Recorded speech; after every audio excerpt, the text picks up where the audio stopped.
Assalamualaikum warahmatullahi wabarakatuh.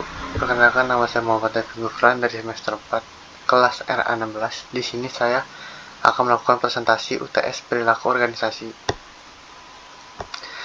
Yang pertama, perilaku organisasi dan sikap dan kepuasan kerja. Sikap kerja adalah pandangan perasaan dan perilaku individu terhadap pekerjaannya yang terdiri dari komponen afektif, kognitif, dan perilaku. Lalu, kepuasan kerja merupakan perasaan positif terhadap pekerjaan, dipengaruhi oleh faktor seperti kompensasi, lingkungan kerja, hubungan sosial, dan peluang pengembangan. Faktor yang mempengaruhi.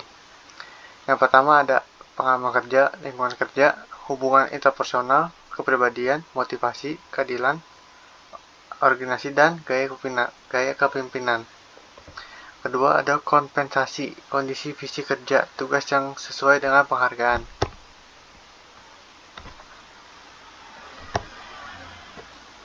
Konsep motivasi. Motivasi adalah dorongan dalam diri individu untuk mencapai tujuan, berasal dari kata motif atau dorongan.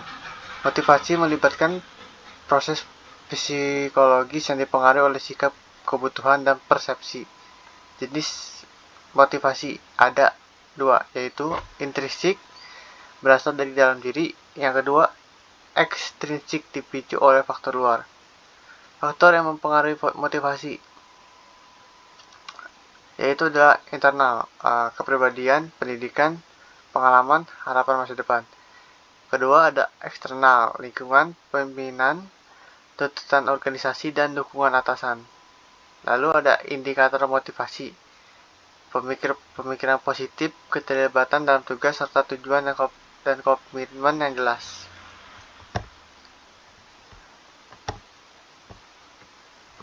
Lalu ada memahami kerja tim.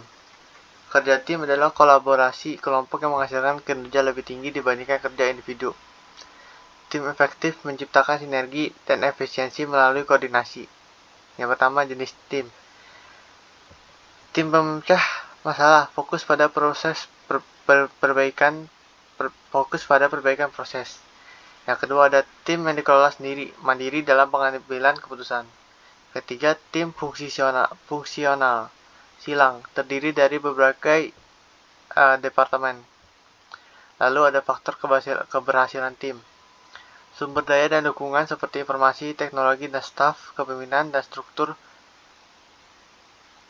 Pemimpin harus komunikatif, berintegritas, dan mampu membangun budaya organisasi. Ketiga, komposisi tim. Keterampilan, kepribadian, dan kemampuan interpersonal tiap anggota berpengaruh besar. Komunikasi dalam organisasi.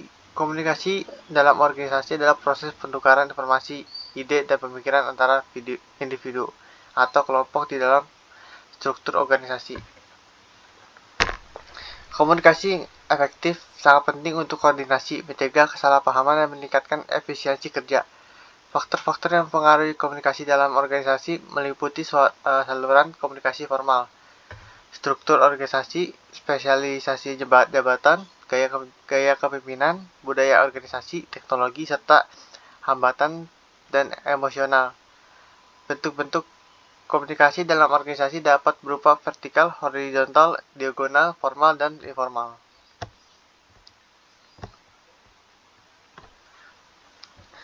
Kepemimpinan adalah proses mempengaruhi dan mengarahkan individu atau kelompok untuk mencapai tujuan tertentu. Gaya kepemimpinan yang efektif melibatkan kemampuan mempengaruhi, mengambil keputusan, dan mengembangkan tim. Faktor-faktor yang mempengaruhi gaya kepemimpinan meliputi karakteristik individu, lingkungan organisasi, situasi dan kondisi anggota tim, dan tuntutan eksternal. Beberapa gaya kepemimpinan utama adalah autokratis, demokratis, dan bebas. Budaya organisasi. Budaya organisasi adalah sistem kepercayaan dan sikap bersama yang dianut oleh sekelompok orang dalam organisasi. Membedakannya dari organisasi orang lain. Budaya organisasi mencakup nilai norma-norma, pola perilaku, dan komunikasi. Indikator budaya organisasi meliputi keleluasan kerja, toleransi risiko, kejelasan harapan, koordinasi, dukungan atasan, komitmen karyawan, toleransi konflik, dan pula komunikasi. Budaya organisasi yang kuat dapat menentukan etika kerja, memberi arah pengembangan bisnis, mendorong produktivitas, dan memotivasi karyawan.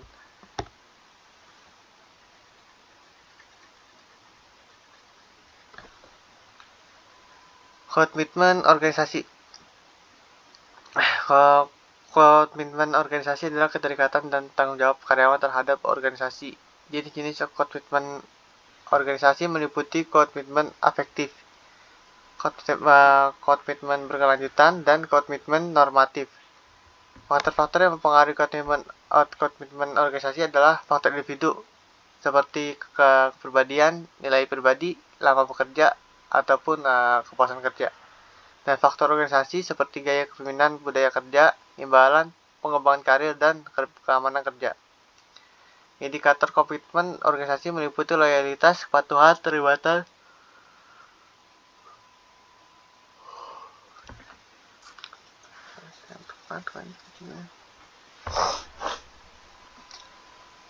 komitmen organisasi. Komitmen organisasi adalah keterikatan dan tanggung jawab karyawan terhadap organisasi. Jenis komitmen organisasi meliputi komitmen afektif, komitmen berkelanjutan, dan komitmen normatif. Faktor-faktor yang mempengaruhi komitmen sendiri organisasi adalah faktor individu dan faktor organisasi dan keamanan kerja. Indikator komitmen organisasi meliputi loyalitas, kepatuhan, keterlibatan, keinginan untuk kontribusi, bekerja sama, dan tingkat absensi atau turnover yang rendah.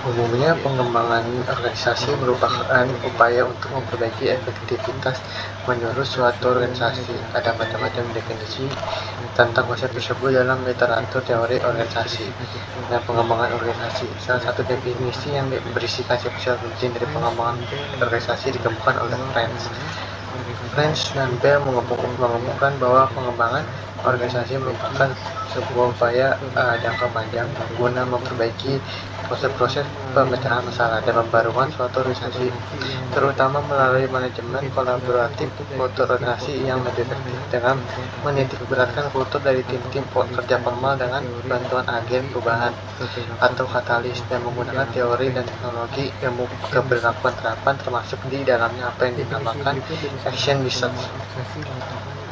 Definisi berikut lebih sederhana. Pengembangan organisasi merupakan sebuah proses perubahan yang direncanakan dalam kultur suatu organisasi melalui pemanfaatan teknologi, ilmu, behavioral research, teori.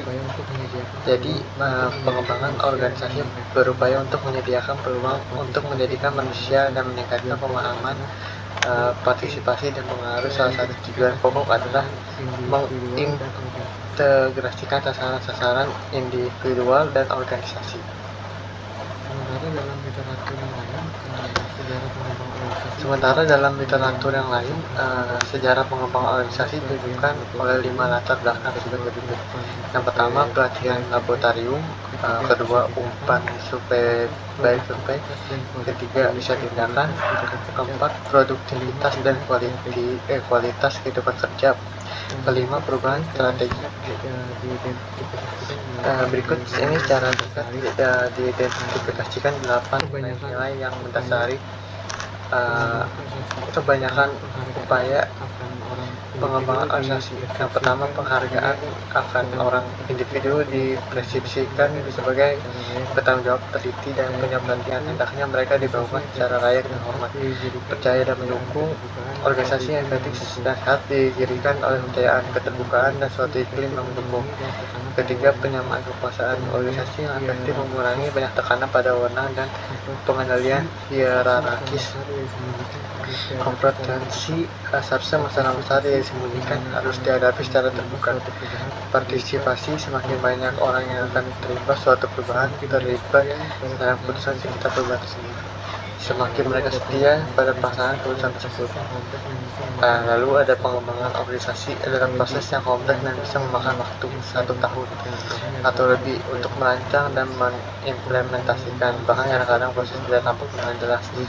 Pengembangan organisasi mencoba untuk berubah dari kondisi saat ini menuju yang seharusnya terjadi secara lintas dan langkah-langkah dimaksud sebagai berikut.